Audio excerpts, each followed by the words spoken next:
Fala aí, investidores, sejam muito bem-vindos a mais um vídeo aqui no canal. Galera, mais um vídeo aqui analisando a carteira dos inscritos. Estou gostando bastante desse quadro, porque é um quadro que a gente tem a oportunidade de ver outras carteiras, analisar outras carteiras, ver outros ativos, outras oportunidades. Então, eu acho que agrega bastante, tanto para mim também, conheço outros ativos, estudo outros ativos, tanto para a comunidade também de investimentos que conseguem ver outras carteiras aí, além da minha.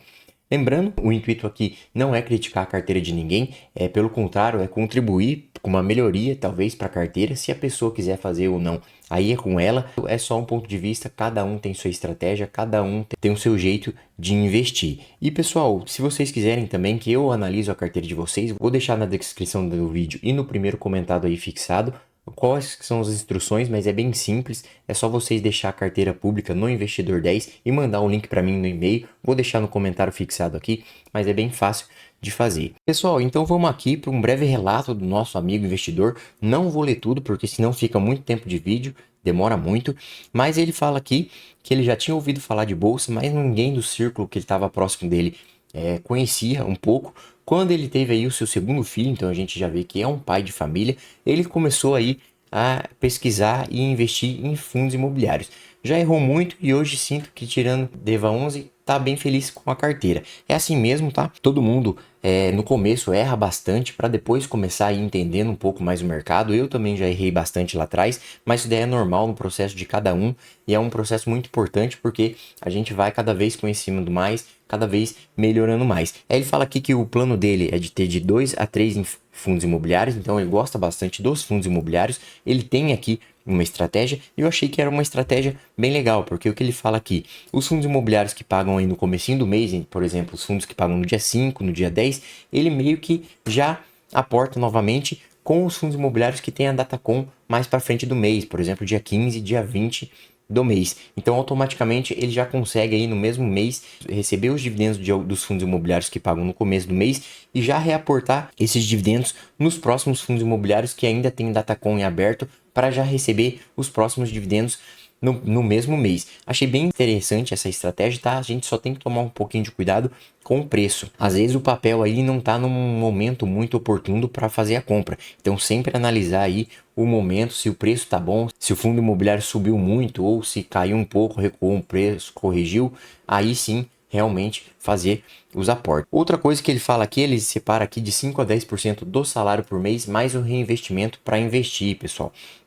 Isso daqui eu até grifei aqui, porque eu acho que é uma das coisas mais importantes para o investidor isso daqui, porque você já cria aquele hábito de investir todos os meses, você pega aí pelo menos um pouquinho do seu salário, não estou falando de porcentagem aqui, cada um tem a sua realidade, então tem uns que faz 5, outros faz 10, outros faz 20, 30, 50%, mas ter esse hábito de sempre separar pelo menos um pouquinho para os investimentos. E ele fala aqui dos filhos dele, então ele quer daqui a 10 anos mais ou menos pegar a carteira e dividir em 3 para os filhos deles. E ele fala aqui que o importante será convencer eles, que seriam os filhos deles, a continuar esse mesmo processo e replicar para os netos por 30 anos. Então ele acredita aqui que não vai conseguir se aposentar. Isso daqui me chamou bastante atenção, tá?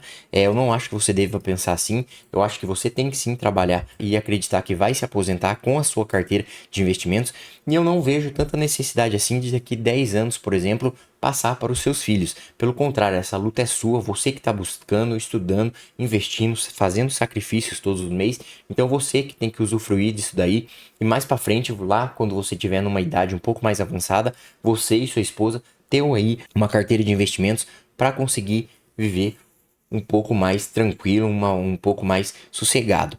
Visto isso, eu acho que você tem outros métodos de ajudar os seus filhos. Por exemplo, quando eles estiverem aqui chegando aos seus 18 anos, você incentivar eles a estudarem, a começarem a investir, a criarem sua própria carteira de investimentos e a trilharem o caminho de investimentos, começarem a própria carteira com as experiências, com os erros e acertos, aprendendo realmente a investir e a importância dos investimentos. Eu acho que daí a pessoa sim aprende bastante, começa a investir e aí sim ela começa aí a entender essa importância de investir todos os meses para continuar esse legado de investimentos. E aí sim, quando você estiver lá no fim da vida, daqui muitos anos, se Deus quiser, você vai e sim, você pensa em fazer essa distribuição da sua carteira para os seus filhos que já vão estar prontos para assumir uma carteira de dividendos, para pegar esse valor e continuar investindo, continuar aportando e aumentando a carteira de dividendos. Pessoal, já estamos aqui com a carteira do nosso inscrito aberta. Vejam aqui que ele já tem aqui um patrimônio de quase 80 mil reais.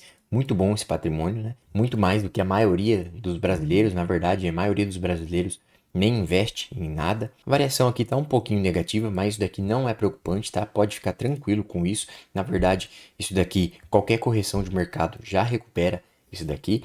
E o que mais importante que eu acho em uma carteira são os dividendos. Os dividendos que estão sempre colocando dinheiro no nosso caixa, sempre aumentando aí a quantidade de dividendos para a gente conseguir comprar cada vez mais ativos que são geradores também de dividendos. Muito disso daqui, desse dividendo, vem por causa dessa estratégia dele de ter mais de 50% da carteira em fundos imobiliários. Então vou começar aqui falando da carteira pelos ETFs, depois um pouquinho dos fundos imobiliários e depois a gente vai falar um pouquinho das ações que ele tem em carteira. Então já estamos aqui nos ETFs, pessoal. Vejam aqui que ele tem 3 ETFs aqui, o Coin11, que é um ETF aí de Bitcoin, o QQQI11, que é um ETF que replica aí o índice da Nasdaq americano, e o TIRB11, que é um ETF de renda fixa. Falando particularmente desses dois ETFs aqui, o Coin11 eu particularmente gosto de investir direto no Bitcoin.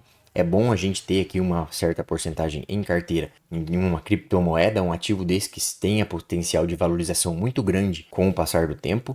E eu acho que faltou aqui, pessoal, um ETF que replica o índice S&P 500, que é as 500 maiores empresas americanas. A gente vai estar investindo aí e bem posicionado em moeda forte. E direto no ETF, esses aqui são ETFs brasileiros. Eu falo direto exposto no ETF americano. Para isso a gente vai ter que, claro, ter uma corretora internacional, mas aí dá para investir, por exemplo, no SPY, no VOO, que são 2 ETFs aí, IVV também é outro ETF que a gente se expõe direto ao S&P 500, que são as 500 maiores empresas americanas. Mas eu acho muito legal também ter alguns ETFs, é melhor que nada, né? Tá exposto aqui pelo menos um pouquinho em moeda forte, que seria o dólar. E agora vamos dar uma olhadinha aqui nos fundos imobiliários que ele tem em carteira. Os fundos imobiliários, eu vejo, na minha opinião, se é para ter fundos imobiliários, ter uma carteira um pouco mais diversificada. Então eu acho que aqui cabe mais alguns ativos, mais uns 2 ou 3 ativos, no máximo aí 10 ativos, acho que tá bom para os fundos imobiliários para ter realmente uma carteira bem diversificada e, pelo que eu percebi aqui, aumentar um pouquinho mais a exposição em tijolo. A exposição em tijolo, e fundos de tijolo, eu vejo que são um pouco menos de risco do que os fundos de papel. Então tem um pouquinho mais de tijolo. O DEVA11 ele tem aqui, pessoal, é um FI de papel, mas é um FI de alto risco aqui, tanto que a gente vê aqui, ó, a variação bem negativa já, é um fundo imobiliário bem arriscado. Tem o VGHF11, é um fundo de papel também, mais para um fundo híbrido. Tem o VGA11, que é um fundo de papel também. GARI11 é um fundo de tijolo bastante conhecido também, esse fundo aqui, um fundo muito bom. Tem o FGAA11, é um fundo aí que é um pouco híbrido, né? Ele tem aí imóveis físicos, mas também tem aí alguns CRIs. RBVA11 é um fundo aqui de tijolo e tem o RZAG11, que também é um fundo de papel. Como eu falei para vocês, eu acho mais interessante aqui ter um pouco mais de fundos de tijolo na carteira. São esses fundos aí que tem aquele um pouco menos de risco, porque são aqueles fundos que tem realmente os imóveis lá físicos e esses imóveis se valorizam, então tem a chance aí de valorizar a cota dos fundos. Então eu acho que podia acrescentar mais alguns fundos aqui de tijolo, pelo menos na carteira. Tirando o DEVA11 aqui, os outros fundos aqui realmente são fundos excelentes. É que o DEVA11 é aquela, né? Muito risco para ter aí um retorno um pouco maior. Eu não vejo esses fundos high yield assim muito bons para ter na carteira, principalmente numa carteira de longo prazo. É melhor a gente ganhar um pouco menos, mas ser um fundo mais seguro para a gente levar para bastante tempo na nossa carteira, ter uma segurança naquele fundo, do que um fundo aí que pode trazer um alto retorno, mas também tem um alto risco. E uma dica aqui, pessoal, também já falando aí na exposição internacional, a gente pode aqui, já que ele gosta bastante dos fundos imobiliários, aproveitar os REITs, que são como se fosse um mercado imobiliário lá dos Estados Unidos. É como se fosse aqui os fundos imobiliários, mas lá dos Estados Unidos. Eles pagam mensalmente também e pagam em dólar. Vou deixar aqui um REIT para pesquisar, não é uma recomendação de compra, tá? É só uma dica aqui para quem quiser estudar um pouco mais, quiser se aprofundar. É um REIT aqui bastante conhecido, bastante grande lá nos Estados Unidos. Ele tem o ticker RAW, chama Realty Income. É um rate bastante conhecido lá dos Estados Unidos. Lembrando, não é uma recomendação de compra, tá, pessoal? Estou mostrando aqui só para vocês estudarem. Caso vocês quiserem investir, vocês vão ter que ter também uma corretora internacional. E agora vamos falar aqui, pessoal, um pouquinho das ações da carteira dele. Ele tem apenas 4 ações aqui. Eu já vejo aqui de primeiro momento que dá para aproveitar um pouquinho mais aqui na parte de ações, fazer uma carteira um pouquinho mais robusta de ações. São todas as ações pagadoras de dividendos, sim, mas dá para aproveitar um pouquinho mais essa carteira e diversificar um pouquinho mais dentro das ações Brasil. Banco BMG aqui é um bom pagador de dividendos. Tem uma elétrica aqui, que é a Taesa, uma elétrica muito boa também. Tem também Itaúsa, que dentro dela aí tem o Itaú, tem Alpargatas, tem Duratex também, ou algumas outras empresas que eu não sei de cabeça. Então ele está exposto aqui a um bancão muito bom também, porque o banco vem aí, cada anúncio de resultados, melhorando cada vez mais os seus lucros. E tem o BRBI11, um banco aqui de investimentos. Então é um banco bem diferenciado, vem trazendo aí bons retornos para os acionistas, tanto na valorização da cota aqui, ó, que ele comprou aqui a R$16, comprou um pouquinho com a cota esticada, mas mesmo assim tá se valorizando e é um banco aí que tende a cada vez mais pagar dividendos, tá? E tá com o dividend yield aí na faixa entre 10, 11 e 12% ao ano, não me lembro de cabeça. Em termos de bancos, a carteira está muito bom, mas eu acho que pode explorar um pouquinho mais na questão das elétricas e das seguradoras. Elétricas aí a gente tem boas elétricas também que pagam bons dividendos, como tem Isa Energia também, tem Cemig, Eletrobras, são boas elétricas para se ter na carteira aí para o longo prazo. E nas seguradoras, pessoal, aquelas de lei, aquela simples aí falada aqui no canal.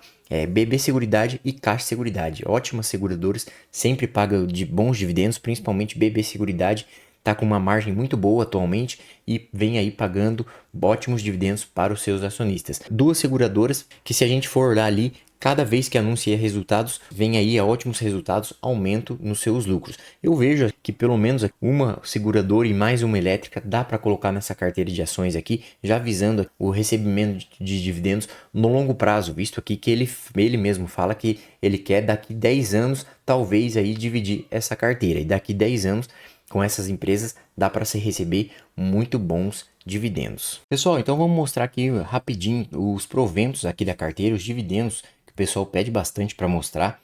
Vejam aqui que os dividendos recebem bons dividendos essa carteira aqui até o finalzinho do ano e começo do ano aí recebendo em torno de R$300 e vem aqui aumentando mês após mês por causa desse reinvestimento de dividendos. E no mês 8 aqui foi o recorde de dividendos, recebeu aqui quase R$1.000 em dividendos. Isso daí deve ser por causa que juntou aqui os fundos imobiliários com as ações também e daí proporcionou bastante esses dividendos. O interessante da carteira de fundos imobiliários é que a gente tem aí sempre uma crescente no aumento de dividendos. Conforme ele vai reinvestindo esses dividendos, no próximo mês já recebe aí um pouquinho mais de dividendos. Isso daí é muito bom em uma carteira de fundos imobiliários. Já uma carteira de ações não. Como as ações não são todos os meses que elas pagam, a gente tem que esperar novamente aí 2, 3 meses para as ações, outra ação nossa pagar dividendos, e assim demora um pouco mais para a gente ver esse aumento ao longo do tempo nos dividendos. Nas fundos imobiliários não, a gente tem esse aumento aqui nos dividendos, pelo menos um pouquinho, mês após mês,